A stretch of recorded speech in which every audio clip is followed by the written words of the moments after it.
কবি জীবনানন্দ দাশের কবিতা আবার আসিব ফিরে।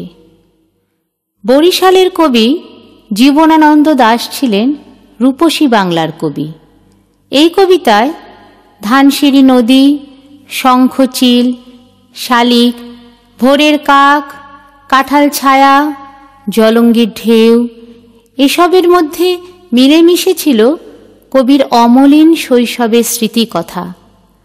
কবির ঐকান্তিক বাসনা তার পুনর্জন্ম হবে এই রূপসী বাংলায়।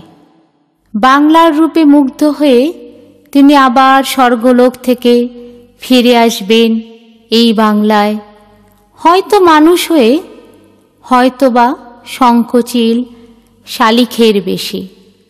কবির মতো আমারও একান্ত প্রার্থনা আমার পুনরাবির্ভাব যেন হয় এই সোনার বাংলায়।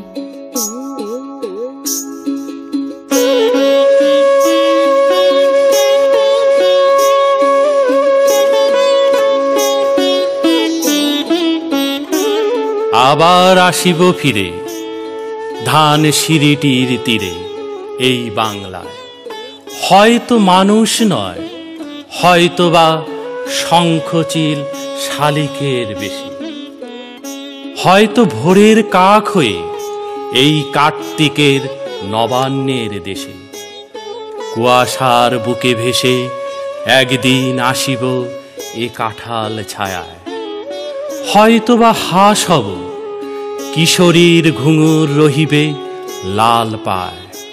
সারাদিন কেটে যাবে কলমির গন্ধ ভরা জলে ভেসে ভেসে। আবার আসিব আমি বাংলার নদী, মাঠ, ক্ষেত ভালোবেসে। জলাঙ্গির ঢেউয়ে ভেজা বাংলার এই সবুজ করুণ ডাঙায়।